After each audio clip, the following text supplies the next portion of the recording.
At 12:43 a.m., I accepted what I thought would be my final food delivery of the night. The customer lived in an apartment complex on the edge of Portland, Oregon, an area I had never delivered to before.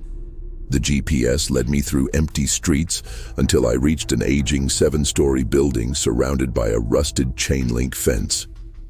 There were no cars in the parking lot, yet every apartment window glowed with warm yellow light.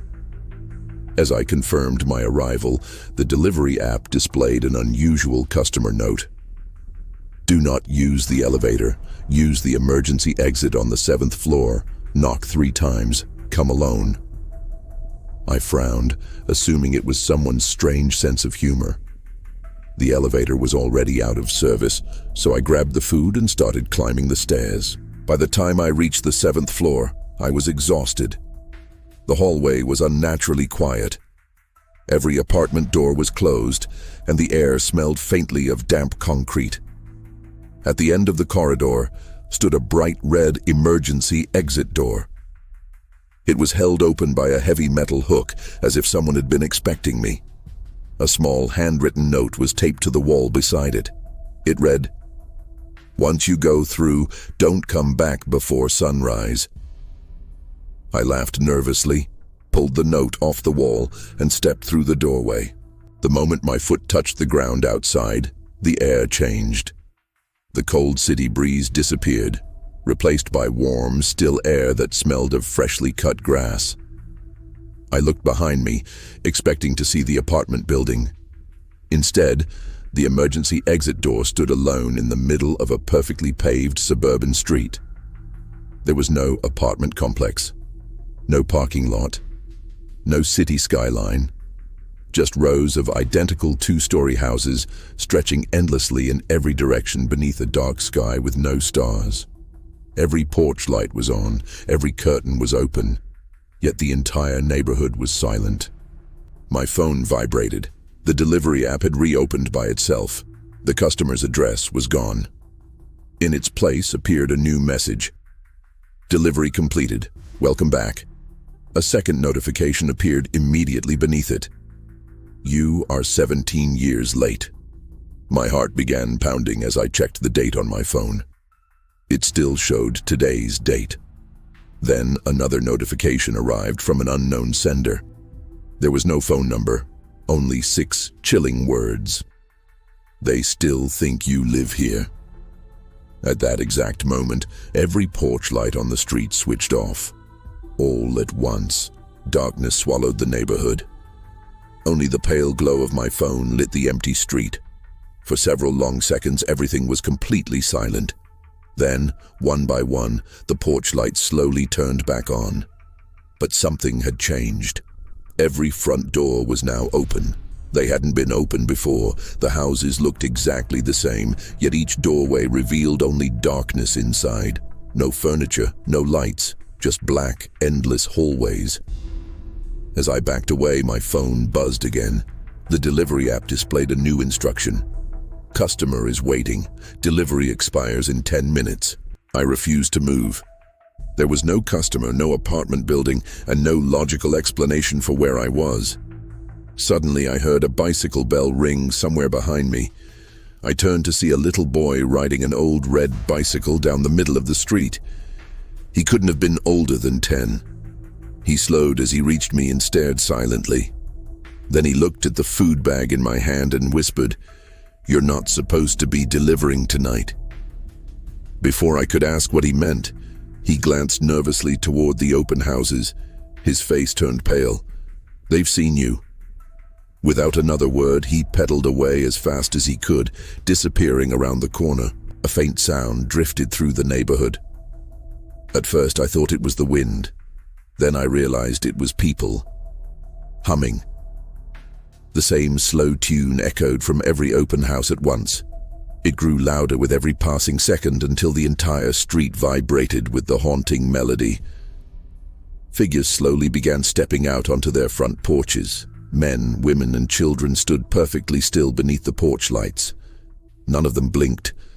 None of them spoke. They simply watched me with empty smiles that never reached their eyes.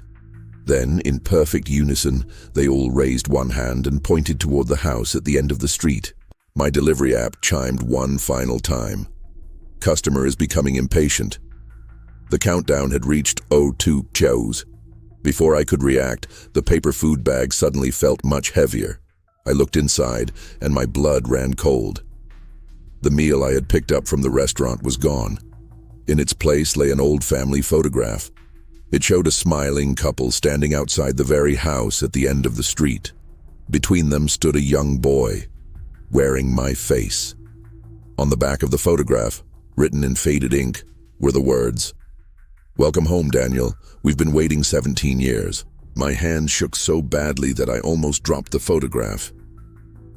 I had never seen that family before, yet the little boy standing between them looked exactly like me when I was 10 years old. The same brown hair. The same scar above my left eyebrow from falling off my bike as a child.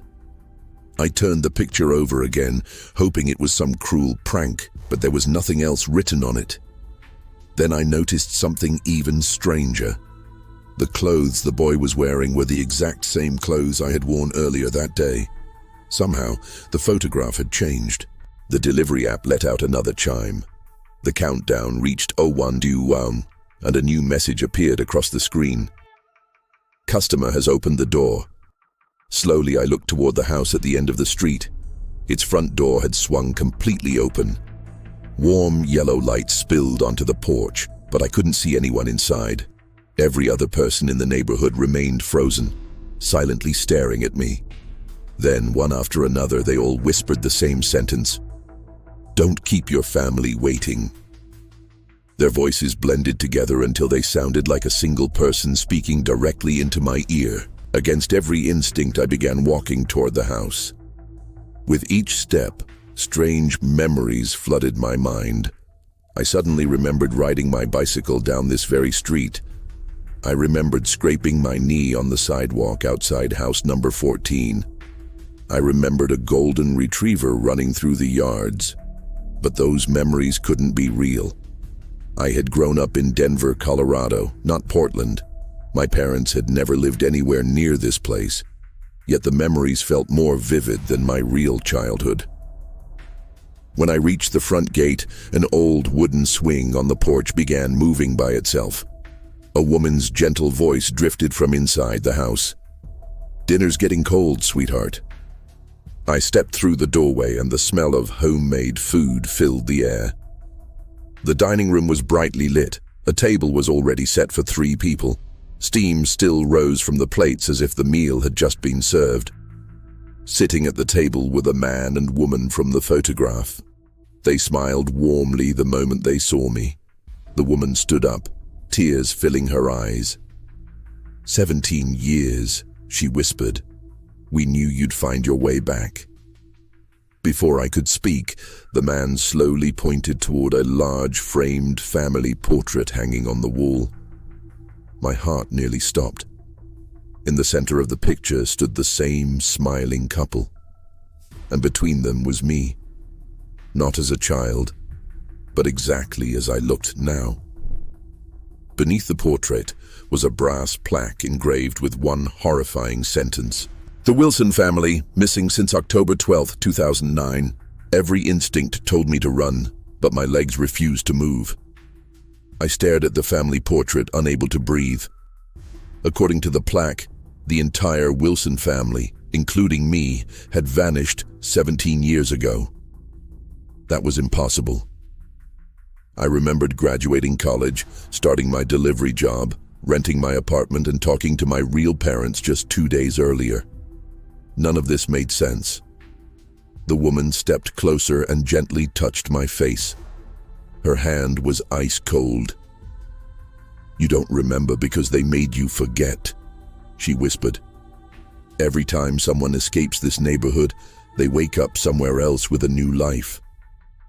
The man slowly nodded toward the front window. "But eventually, everyone comes home." I looked outside and nearly screamed. Every resident from the neighborhood had gathered on the front lawn. Hundreds of smiling faces stared silently through the windows. None of them blinked. None of them moved. They simply watched, waiting. My phone buzzed again. The delivery app had changed into something I had never seen before. The logo was gone. The screen displayed only one sentence. Final delivery. Yourself. Below it was a large button labeled Confirm. Before I could throw the phone away, it activated on its own. The button pressed itself. A soft chime echoed through the house. Every person outside smiled even wider. The light suddenly went out. The house became silent except for a grandfather clock somewhere upstairs. Tick, tick, tick. Then I heard footsteps above me. Slow, heavy footsteps. Someone, or something, was walking across the second floor. The woman looked toward the ceiling with terrified eyes. Her smile vanished for the first time. "He's awake," she whispered. The man grabbed my arm. "Run. The neighborhood wanted you back, but it wasn't built for you. It was built to feed him." Before I could ask who he was, the ceiling cracked open with a deafening snap. Long black fingers pushed through the broken wood, followed by a massive eye that slowly opened and stared directly at me. The entire house shook as an impossibly tall figure began forcing itself down through the ceiling. Its body seemed stitched together from shadows, and where its face should have been were dozens of slowly blinking human eyes. The family shoved me toward the front door. "Go!" they screamed. I burst outside and sprinted through the neighborhood as every porch light exploded behind me. The smiling residents no longer stood still. They chased me in complete silence, their footsteps perfectly synchronized. At the end of the street, I saw the same red emergency exit door standing alone beneath a flickering street lamp. I threw myself toward it just as the shadow creature's hand wrapped around my ankle. With one desperate kick, I broke free and slammed through the door. I crashed onto the cold concrete floor of the apartment's 7th floor hallway. The emergency exit slammed shut behind me. Panting, I looked through the small window in the door. There was nothing on the other side except the apartment's empty back alley. When police arrived minutes later, they found me sitting on the floor, clutching an old family photograph. The officers searched the hallway and insisted there had never been another neighborhood. They couldn't explain the photograph, though. It showed a smiling family standing in front of a house I had never seen. The little boy in the center had my face. On the back, new words had appeared in fresh black ink. "Delivery failed. We know which door you'll use next time." Months later, I quit my delivery job and tried to forget everything. One rainy evening, I ordered food to my apartment for the first time. When the driver arrived, he looked confused and asked, "Hey, your customer note says, use the emergency exit. Don't take the elevator." I had never written that instruction. My phone buzzed before I could answer. A notification from the delivery app appeared on the screen. "Your order has been reassigned. Estimated arrival, 17 years.